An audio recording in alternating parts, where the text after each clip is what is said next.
Good morning, I'm Pauline Verzosa. I'm Chicky Verhel. We bring you the news and the views that make you think. Sometimes we agree, sometimes we don't. This is News and Views, and here are today's headlines. The Chinese Coast Guard takes control of Sandy Cay, a disputed sandbar near Pag-asa Island, according to Chinese state media. Cardinals visit the tomb of Pope Francis at the Papal Basilica of St. Mary Major as part of the Novemdiales, or 9 days of mourning. At least 11 people were killed after a man drove into a crowd at a Filipino community festival in Vancouver, Canada. And another senatorial survey has been released ahead of midterm polls. Let's find out later who made it to the Magic 12. First up, Cardinals visited the tomb of Pope Francis at the Papal Basilica of St. Mary Major. This is part of several activities lined up during the Novemdiales, or 9 days of mourning. Here's the report. Crowds once again filled up St. Peter's Square just a day after the funeral of Pope Francis. An estimated 200,000 faithful attended the Mass held on the second day of the Catholic Church's declared 9 days of mourning. Several Filipinos were seen at the Vatican. Pinakilabutan ako at saka naiyak ako mag-isa. Through me, with my feelings, I think he's touching me and say goodbye to him. Before the Mass at the Square, Cardinal Luis Antonio Tagle led the Holy Eucharist at the Pontificio Colegio Filipino. His homily centered on the importance of divine mercy. We know that mercy will not be defeated by the evil present in the world. Hours later, the members of the College of Cardinals arrive at the Maggiore Basilica. It is their first visit to the tomb of Pope Francis after the funeral Saturday. All 4 cardinals from the Philippines were present during the visit. Aside from Tagle, Cardinals Orlando Quevedo, Jose Advincula, and Pablo Virgilio David also attended. The cardinals prayed the second Vespers together. Earlier today, the Basilica opened its holy door to the public, allowing mourners to visit the tomb of Pope Francis. The line was long and people filled up the back area of the church. It takes an average of 3 hours for visitors to reach the tomb inside the Basilica. Once there, you are allowed just seconds to look at the Pope's final resting place. So most visitors opted to pray in the other areas of the church. The tomb is very simple, in keeping with the wishes of Pope Francis. Nung nandun na po kami sa loob, talagang iba po yung pakiramdam eh. Magaang po. Kahit yung pila niyo pong 3 oras, natanggal po lahat. Most of those who line up at Maggiore also line up at the Vatican during the Pope's wake.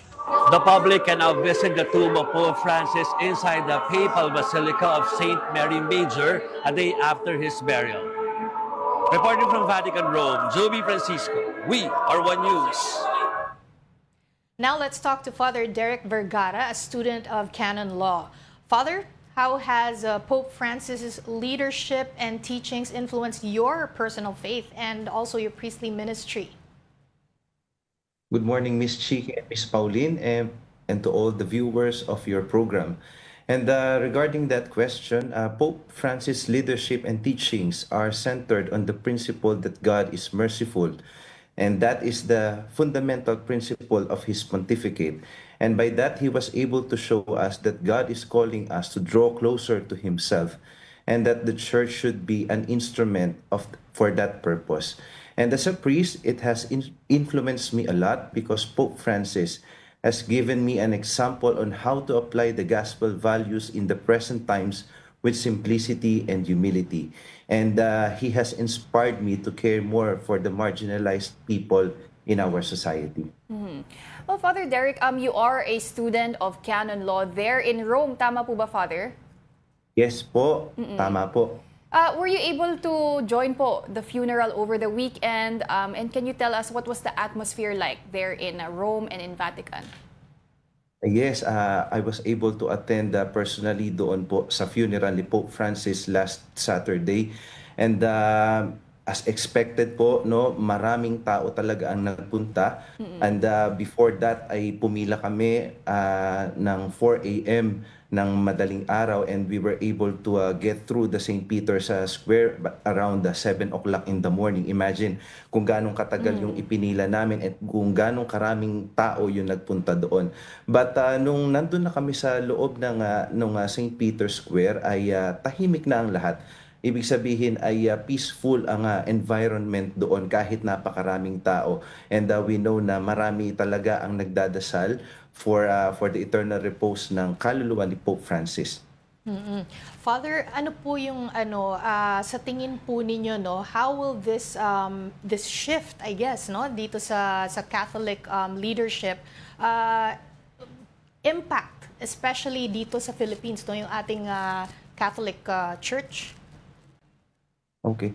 So, the future of the Church does not depend on one Pope, not on Pope Francis. The popes in our history are God-sent people and instrument to the Church. And I believe that they are the right person to govern the Church on a certain time of history and according to what the Church needs. And their legacies only serve as an inspiration for all of us on how to proceed and not on what the Church should be. Since the gospel of Jesus Christ and the teachings of the Church based on his gospel do not change in time. And perhaps the legacy of Pope Francis is to bring us back again to the gospel values of peace and human solidarity. So that will make a lasting impact then on the Church. And Father, you were talking about also how you were among the thousands of Catholics, devotees there at St. Peter's Basilica.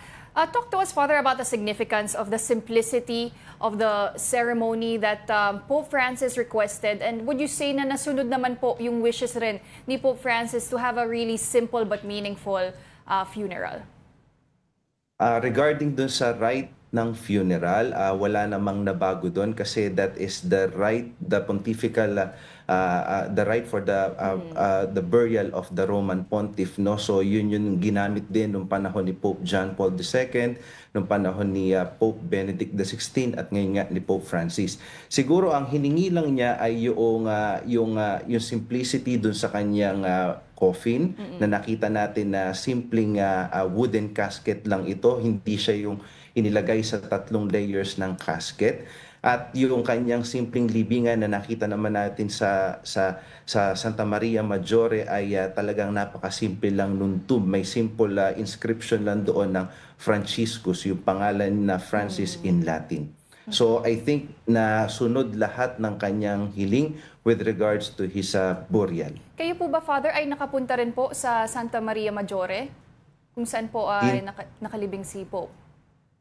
Hindi po, ma'am, pero I attempted na pumila kahapon, pero yun nga ay 3 oras po na pipila doon. So I do not have that much of that time na pumila po doon papasok sa Basilica na Santa Maria Maggiore. But I plan to visit the tomb of Pope Francis one of these days po.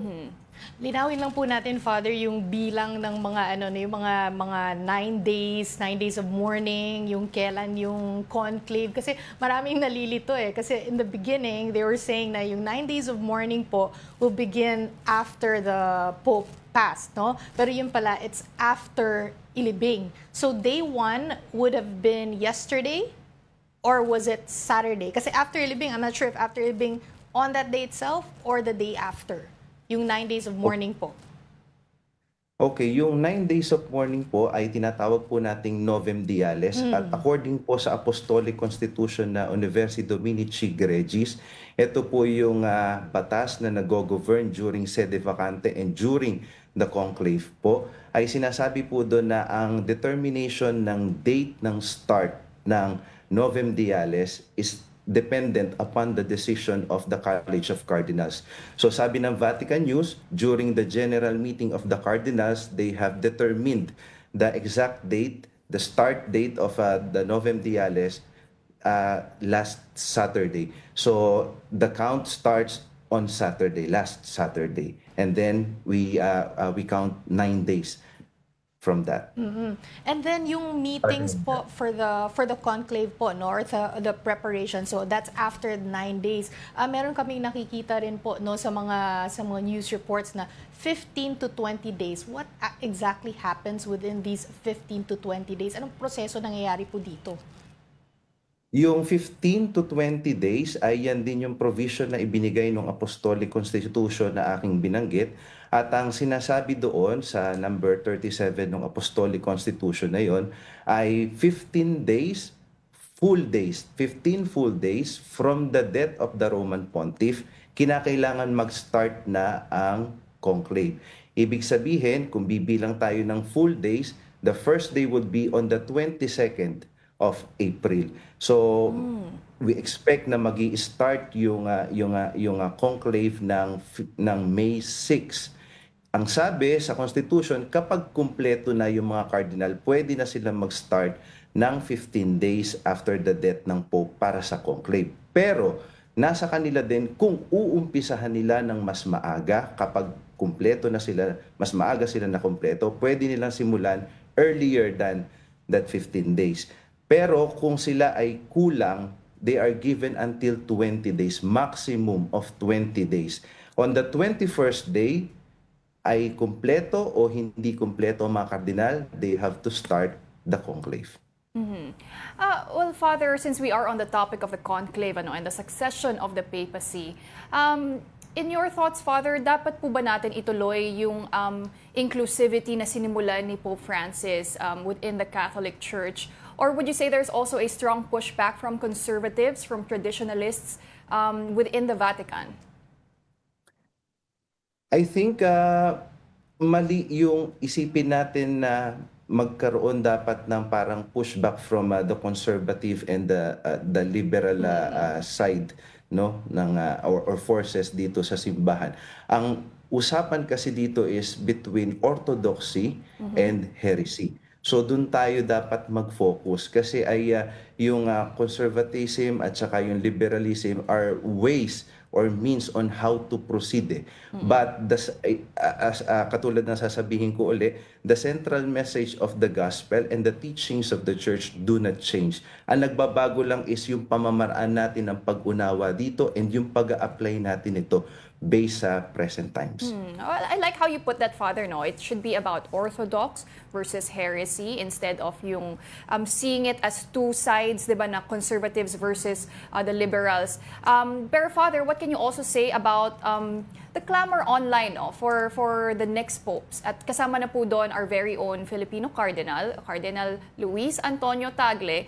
At napansin ko, Father, there's not just, clamor from Filipinos, but even worldwide, internationally. Does this matter? How should we be dealing with this? Sinabi na rin naman po ng simbahan, no, na dapat i-avoid natin yung ganitong mga usapan.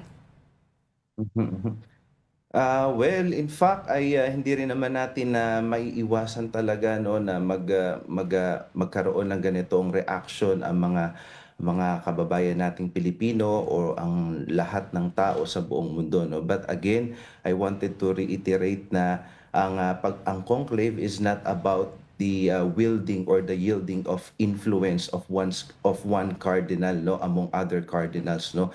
Dahil katulad na sinasabi ko, we do not or we should not support one cardinal. We should support the church, and the only way to support the church in this time ay sa pamamagitan ng pagdadasal para sa mga kardinal. Of course, yung process ng conclave ay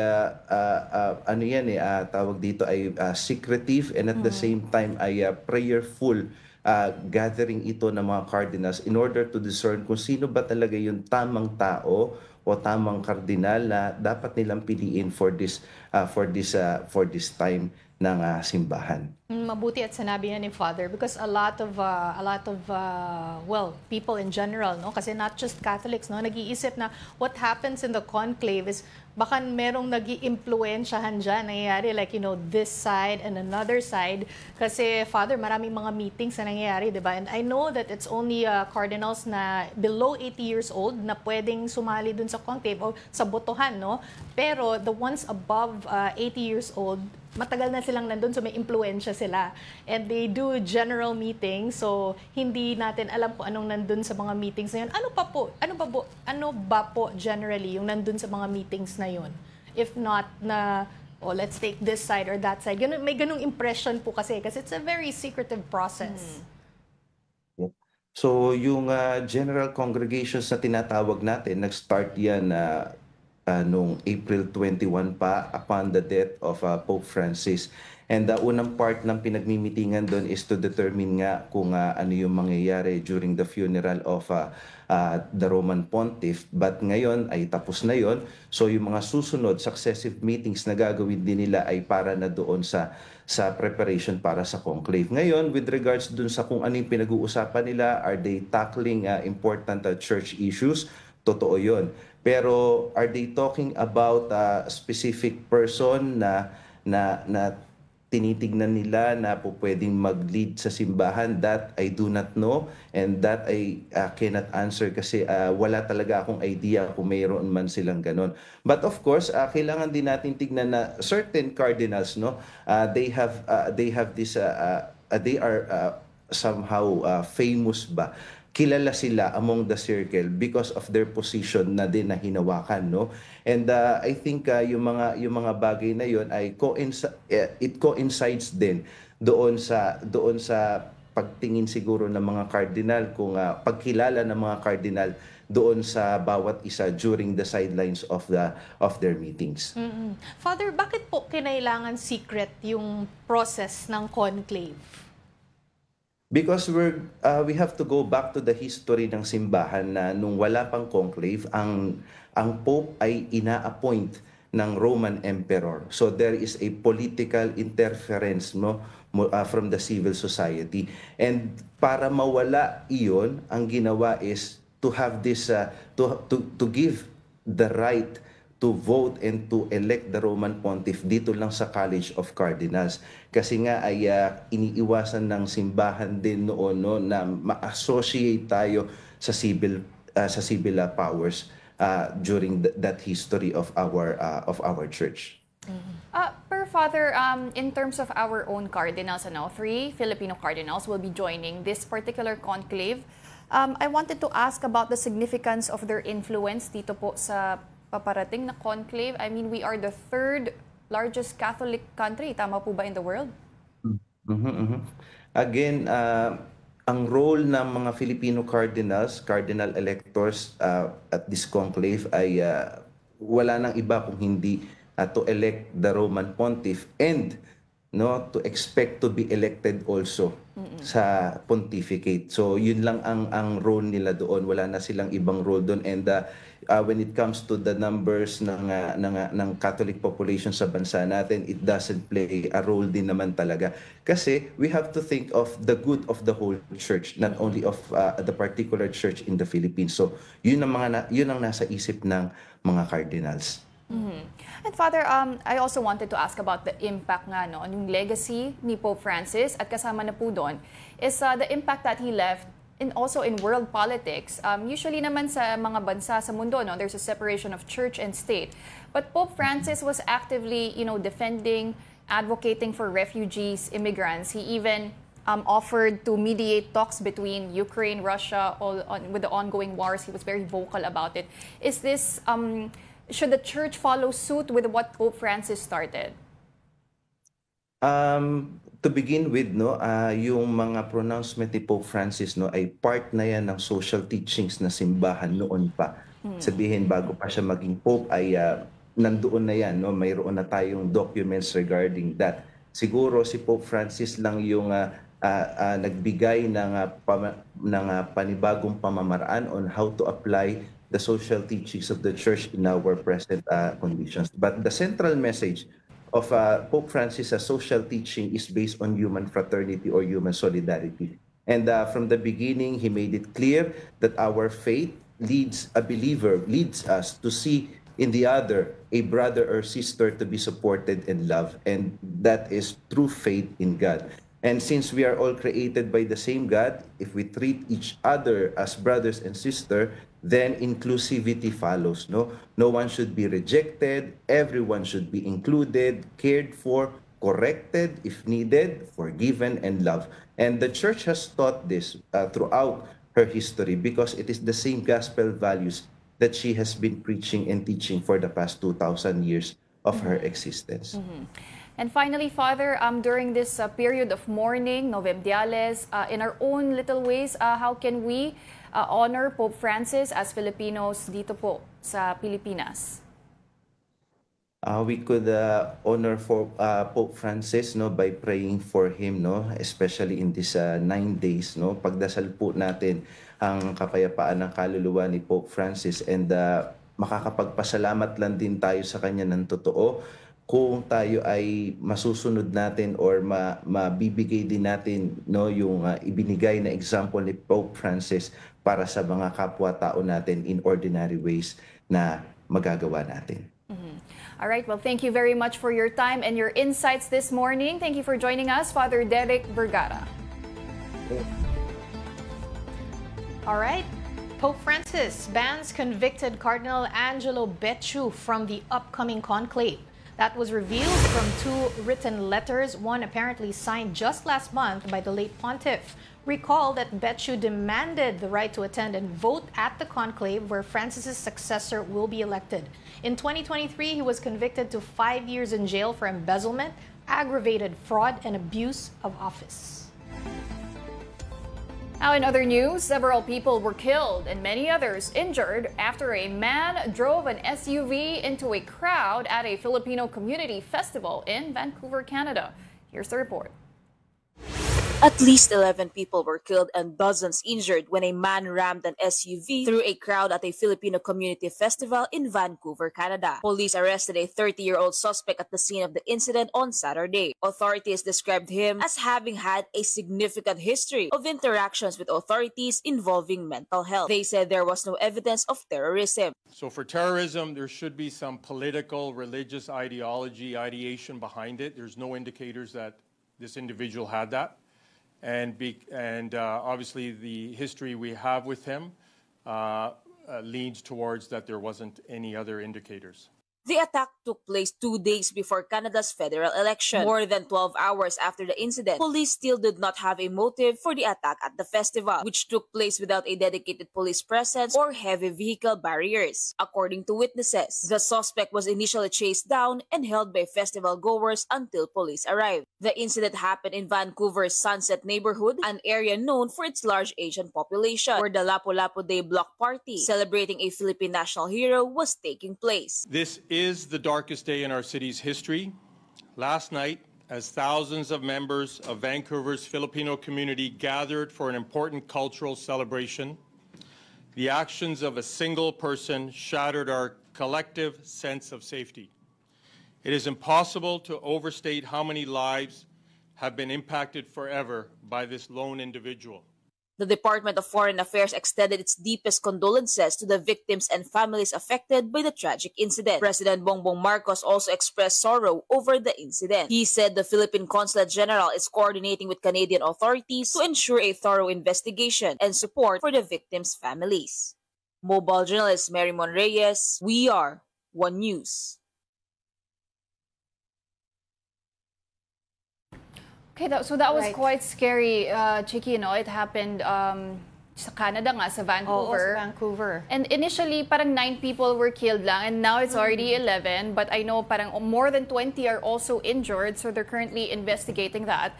But it's so unfortunate that it happened during this Filipino Community Festival nga, I believe it was the Lapu-Lapu Festival, where they, of course, celebrate Filipino heritage, heroism. And bigla na lang daw nangyari itong ramming incident na yan. It's very concerning kasi in the past couple of years, actually matagal-tagal na rin, mga dekada na rin ata eh.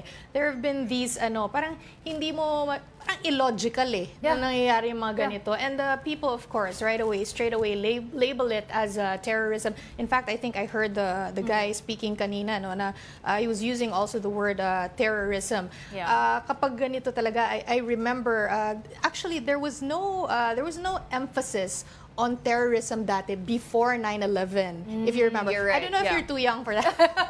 9/11, but yes, of course, right. Conversations on terrorism really grew with 9/11. But of course, our hearts go out to all the Filipino families who've been affected by this horrific ramming incident. Absolutely. Well, Pauline, we're going to have to switch topics now. Let's talk about the weather.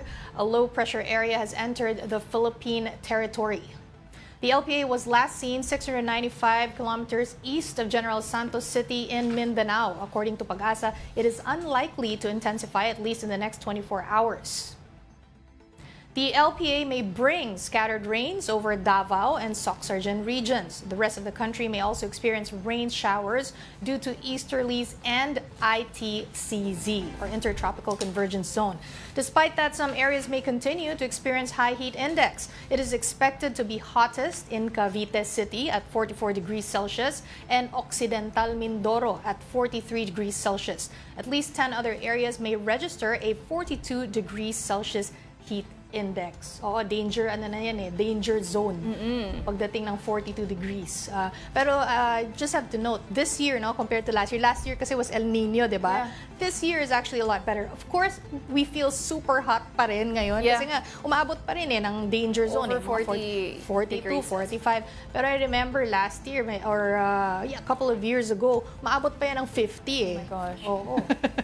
All right, but so to talk more about the weather, we are now joined by Pag-asa weather specialist Alzar Aurelio. Good morning, sir. Can you tell us what's causing itong low pressure area na pumasok po sa Philippine territory? Yes, good morning sa ating lahat. Yung low pressure area, kayong daling araw ito pumasok sa ating area of responsibility. At salukuyan nagbibigay ito ng mga malawakang kaulapan sa Mindanao. Kasi malapit siya doon sa layong 655 kilometers southeast ng General Santos City. Hanggang kailan po ito mararamdaman po yung effects ng LPA? Ay magtatagal siya. So 2 to 3 days ay maapektuhan itong mostly Mindanao and Palawan. Pero safe to say po, after 2 to 3 days, mag-shift na po, medyo fair weather na po.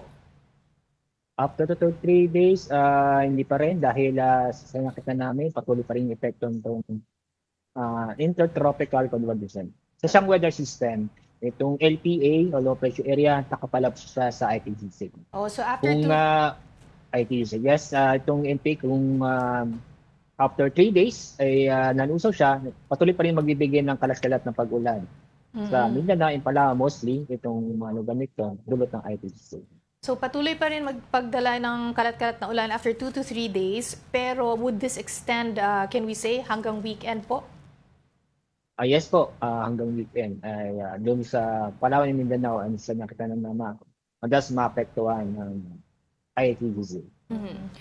Sir, itong mga weather systems na to, makakaasa pa ba tayo ng may makasunod pa ba ito in the coming days and weeks? Bukod sa low pressure area, binabantay natin. Possibly may mamubong sa pang low pressure area. Meron kami na-monitor na cloud cluster o yung kumpulan ng mga kaulapan sa labas ng PAR sa east ng ating bansa. Nakakaramdam na rin po tayo ngayon, these, yung mga heat index na 42 degrees na nasa danger level na. Now it's already the end of April, malapit na sa end of April. Sa May po ba, do we expect na mas magiging cooler ng konti yung weather? Or do we still expect the worst po? Ay, inaasahan natin na worse kasi April mas mainit na malansahan na ang panahon na inaasahan natin. Mas itipindi pa ang inaasahan natin itong parating na buwan, Mayo, bago magtag-ulan. Alright, maraming salamat po for that update and thank you for joining us. Thank you po. Thank you po. Oh, so lalala pa daw sa May. I thought April was like the peak already. Yeah. Well, of course, reminders naman, no? Usual reminders, paulit-ulit naman yan pag mainit. Always stay hydrated, stay indoors, wear light clothing. Sunscreen. Sunscreen na rin. Oo, yan. So, those are our reminders as the heat index continues to dampen our, literally, right? Dampen ourselves. But we will be back with more stories here on News and Views. Keep it here.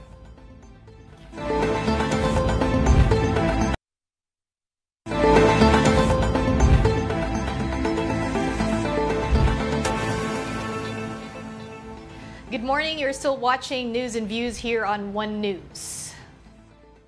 Chinese Coast Guard claims to have seized control of Sandy Cay in the West Philippine Sea. That comes amid the Balikatan exercises among several nations. Here's the report. Huge waves welcomed military personnel on the fourth day of Balikatan exercises on Sunday. They conducted a photo exercise involving helicopters and ships. But in the past few days, Chinese vessels seem to have been observing the drills from afar. According to the Philippine Navy, 4 Chinese vessels have been spotted in the Philippine waters. Definitely, it will not have an effect doon sa execution ng mga event natin. We will focus on our objective, which is to enhance our interoperability and cooperation with other nations. On Saturday, Philippine and American ships underwent maneuvering division tactics. This aimed to improve their maneuvering skills at sea. The Balikatan exercises will last until April 29. Meanwhile, the Chinese Coast Guard claims to have seized control of Sandy Cay. The tiny sandbank, part of the Spratly Islands, lies near Thitu Island, also called Pag-asa, and the site of a Philippine military facility. State broadcaster CCTV reported on Saturday that the Chinese Coast Guard implemented maritime control. The National Task Force West Philippine Sea did not directly address China's claim, but it said in a statement that an interagency maritime operation at Pag-asa was completed on Sunday. It noted that the operation reflects their unwavering dedication and commitment to the country's sovereignty. For News 5, Gerard de la Peña, we are One News. Meantime, Senator Bongo topped the latest senatorial preference survey conducted by the social weather stations with 45% support from respondents. Meanwhile, ACT-CIS party list representative Erwin Tulfo also trailed closely behind with 43%, while Senator Lito Lapid secured third place with 34%. Also making it to the Magic 12 were former Senate President Tito Soto, Senators Pia Cayetano, Bato de la Rosa, and Bong Revilla. The list was rounded out by broadcaster Ben Tulfo, Makati Mayor Abby Binay, Las Piñas Representative Camille Villar, and former Senators Ping Lacson and Manny Pacquiao. The SWS survey was conducted from April 11 to 15, 2025. Okay, let's discuss that, Pauline, and more election-related matters. We have Dennis Coronacion, Chairman of UST Department of Political Science. Good morning, Professor. Now, we noticed Senator Bongo remains at the top, no, in the latest senatorial preference survey. Your thoughts on this poll?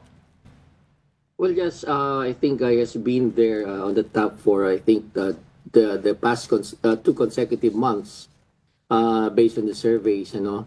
And this has been the case because, you know, the conflict between the Duterte family and the administration has become intense and has also become an election issue, the #1 election issue so far.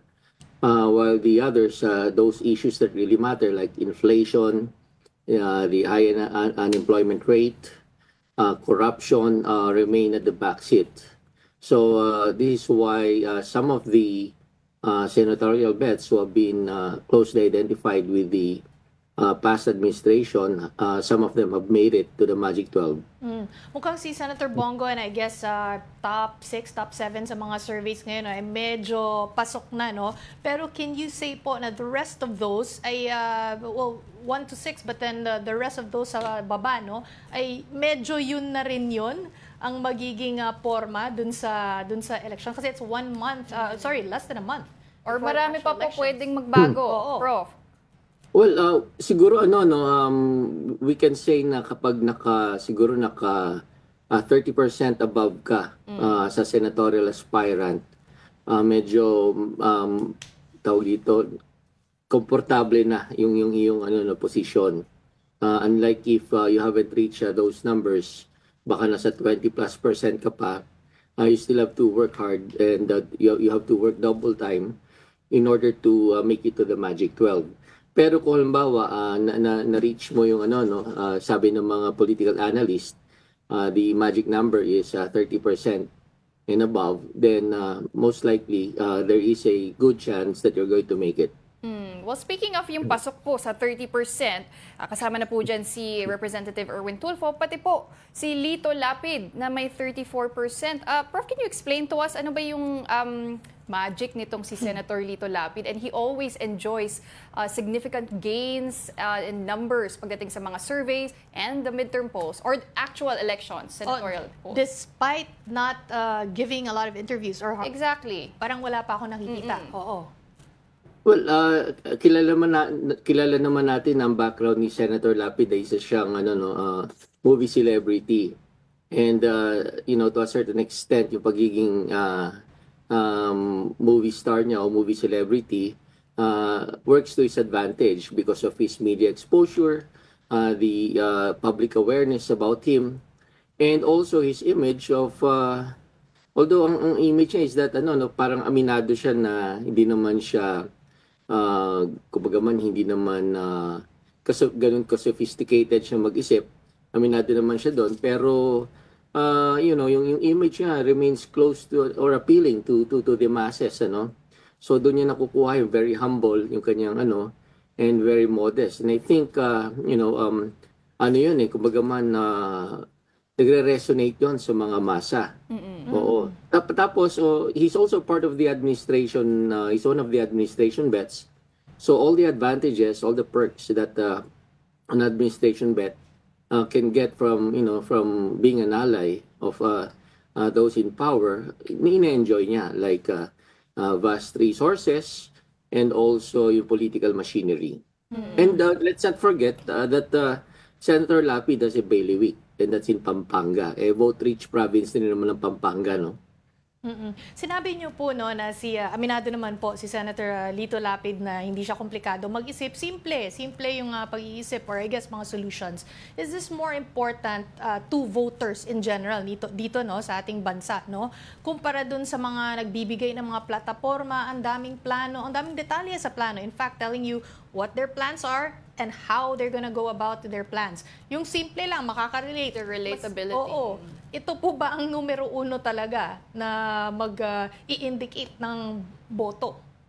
Well, mukhang yun ang isa sa mga criteria na hinahanap ng mga karamihan ng mga botante sa atin. Although kung isipin mo, hindi sana ito yung ideal. Kasi syempre, yung trabaho na gustong pasukin muli ni Senator Lapid ay trabaho na nangangailangan ng mayroong sophisticated mind, may siguro mayroong equivalent na academic degree, okay, educational attainment.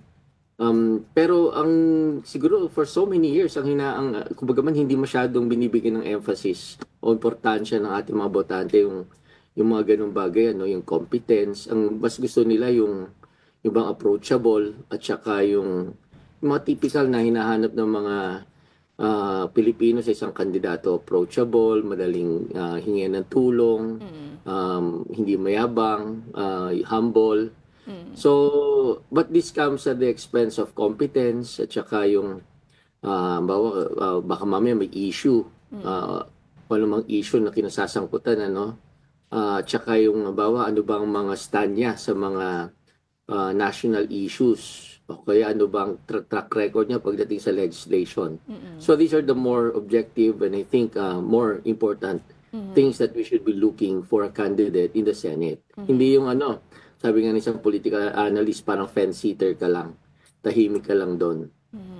Well, Professor, in this latest SWS survey, one name that is noticeably not in the Magic 12, is none other than Senator Amy Marcos, and that's already despite her getting the endorsement of Vice President Sara Duterte. What do you make of that, and can things still change for Senator Amy with less than a month before the midterm elections? It was quite late when she got the endorsement of the vice president. Yeah. And before that, she was really suffering from, the perceived image na isa siyang kandidato na namamangkas sa dalawang ilog. And because of that, since the time na nag-intensify itong conflict between the two camps, between the two opposing camps, and that was when the former president was arrested, doon biglang naging election issue. And since then, the Senator Amy Marcos, her survey numbers have begun to decline. Ngayon, ginawa niya yun ng solusyon. She chose a side eventually, and then she chose the Duterte family side. Fairness naman, kahit wala siya sa Magic 12, nag-improve naman yung kanyang ranking. So I think before the endorsement, she was in the same SWS survey. I think the month of March, before she got the survey, nasa number 18 or number 19 position siya. Pero right after she got the survey, for the month of April, ito nga pinag-uusapan natin, nag-improve to the number 16 position. So she moved up, and that's just a matter of a few days. Nag-improve agad yung numbers na. So ang tanong na lang is, kukulangin ba siya ng oras o makahabol niya after she got endorsed by the Vice President? Does she still have enough time para makapasok sa Magic 12? Sa mga undecided po na voters as of this point, no? Kasi again, less than a month before the actual elections on May 12, ano po ang magpapaswing na mga votes nila dun sa hindi pa talaga nakakapag-decide? Well, I think it's more about kasi so far majority of the voters have decided based on the feud between the administration and the Duterte family. Siguro if ever there's another issue or there are other things that could make them choose a side already or choose their candidates, ito yung mga essential issues, yung mga talagang mga yung mga natatabunan because of the ongoing fight between the two political camps. Importante dyan, halimbawa, yung trabaho o kaya yung tungkol sa ekonomiya. And if these issues are going to be given importance by the voters, yung swing votes, yung mga undecided, baka makapasok yung mga kagaya ni former Senator Kiko Pangilinan at saka ni former Senator Bam Aquino na just outside the Magic 12. So kaya pa naman nilang humabol. Well, Prof, usap-usapan last week was also the endorsement of former Vice President Leni Robredo kay Benhur Abalos po, pati kay Manny Pacquiao. Si Pacman po ay pasok naman na just based on surveys dun nga sa, well, he ranks on the 12th spot, Pero si former SILG Benhur Abalos, do you think the endorsement of Leni Robredo will translate to votes for him? Well, this is something that isn't untested. We have not seen if the endorsement is going to work. Kasi late na yun dumating. Unlike the endorsement of the Vice President, na-capture pa somehow yung effect niyan by the recent surveys. Let's see kung anong maidadagdag. Pero let's not forget that in the past 2022 elections, if we're going to think of meron ba siyang magkakaroon ba ng tulong or contribution yung endorsement ni former Vice President Leni Robredo kay Manny Pacquiao at saka kay Secretary Abalos. Let's not forget, if we're just going to think of what she can give to these senatorial aspirants, andyan yung nanalo siya ng 15 million votes.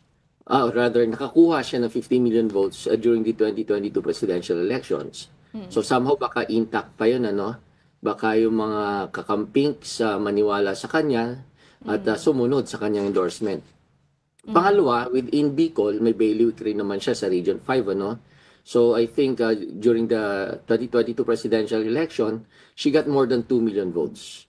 So both at the national level at saka regional level or sa provincial level, yun ang mga pwede niya mga numbers na pwede ibigay dito sa mga in-endorse niya. Kaya nga lang, I think meron rin naman itong negative effect doon sa mga nauna niya na i-endorse na sina former Senator Bam Aquino and former Senator Kiko Pangilinan. Kasi baka yung pare-pareho kasi silang nasa bottom end or outside the Magic 12.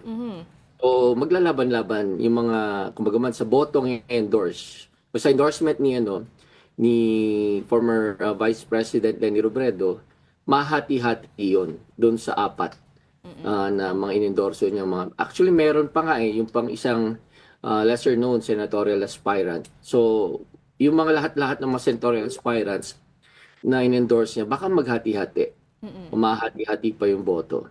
Well, still so much to watch out for. 2 weeks na lang pala, May 12 na. So, malapit-lapit na po yan. But for now, thank you very much for your insights and for joining us, Professor Dennis Coronacion, Chairman of USC Department of Political Science. Thank you, sir. Thank you. In other news, Agriculture Secretary Francisco Tiu Laurel has directed the National Food Authority to move rice stocks to the Visayas in preparation for the 20 pesos per kilo rice program. The initiative was given the green light after the Commission on Elections granted the Department of Agriculture an exemption from the election ban.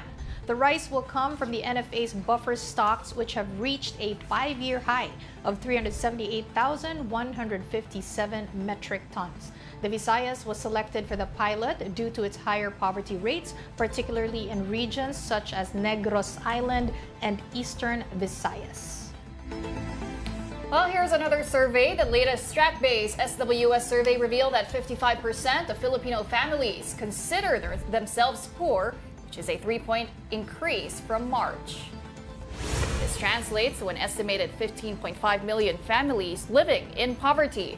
Additionally, 12% of families were categorized as borderline, positioning themselves between poor and not poor, while 32% rated themselves as not poor. The survey was conducted from April 11 to 15 with 1,800 respondents. Ikaw, ano ba yung response mo dyan, Pauline? Claim ko na yung rich. Claim lang naman eh. Claim ba? Sige, pwede naman tayo mag-manifest na lang. Manifest. Don't go away, guys, because we're not done yet. Stay with us.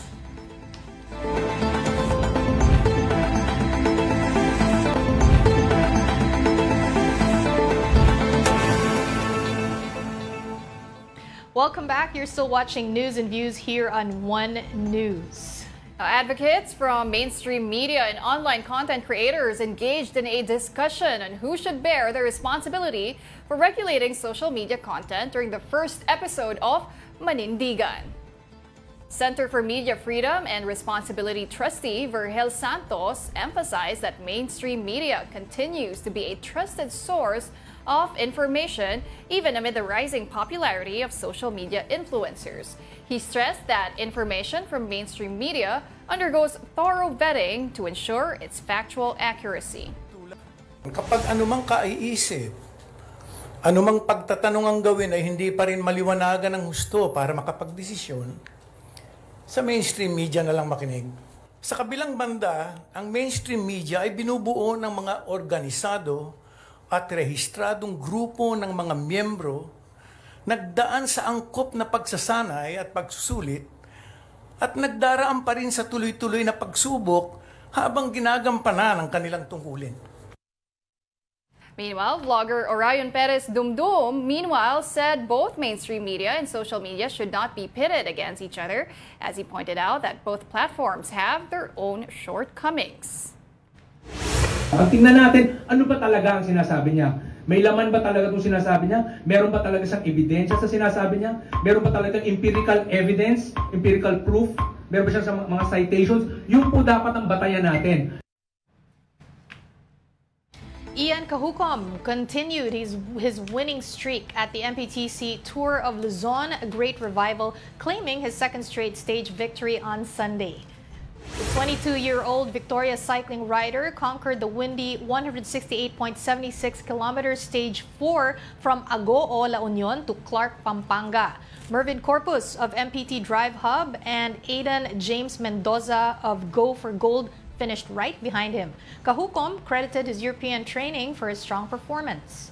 His back-to-back wins also pushed him up to 12th place overall from 32nd the day before.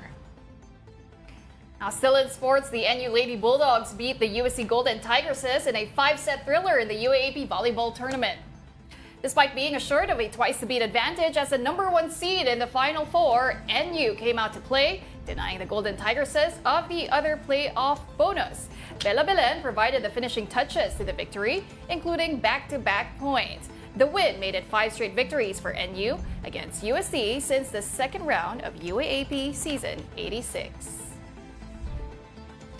And an uprising young esports player has proven that he can be a pro without sacrificing his studies.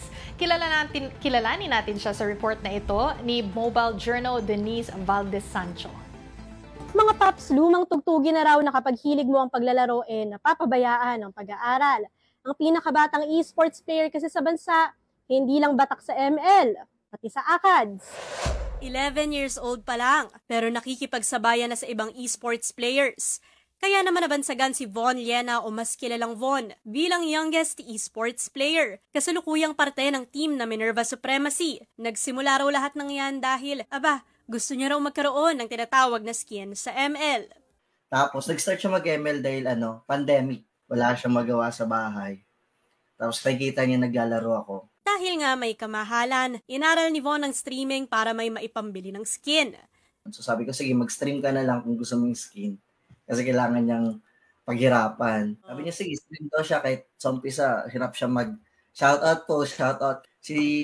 Ako si Doggy naman, nagsisearch ng mga bata daw na player. Tapos nakita siya, doon na nag-start yung medyo, sabi niya, nag-iba na yung goal niya, hindi na lang laro, hindi na lang skin. Ngayon, ang focus niya na ngayon, doon na siya sa competitive. Pero hindi lang dyan nag-e-excel si Von. Kumakalat naman ngayon online ang recent grade 6 graduation picture niya. Dahil bukod niya sa Mobile Legends, parte rin kasi siya ng chess team sa school nila. At with high honors din siya. Grind sa school sa umaga. Grind naman sa ML sa gabi ang eksena ni Von. Sa umaga po, nagtitraining po ako ng chess. Yung oras po nun ay 8 to 12. After po nun, papasok po ako sa school, 12 to 6 po, panghapon po ako. Then pag-uwi ko po sa bahay, nagpapahinga po muna ako saglit, tapos po, sabay-sabay po kami kakain. And yung tour na po kasi namin lagi, 8 po. So bago po yung tour na namin, nag-stretch po muna ako ng hands para okay na po yung daliri ko. Para kay Von, yakang-yaka daw lahat ng yan dahil nag-e-enjoy siya at hindi naman daw kasi niya pinapressure ang sarili niya. Halimbawa kapag may mga face-to-face tournament sila or finals, syempre lagi kaming nanonood sa kanya. Kami yung kinakabahan Tapos siya tawa-tawa lang. Parang wala lang sa kanya. Which is okay din. Yeah. At least alam namin na ine-enjoy niya lang yung ginagawa niya. Kaya payo niya sa ibang hilig din ng ML.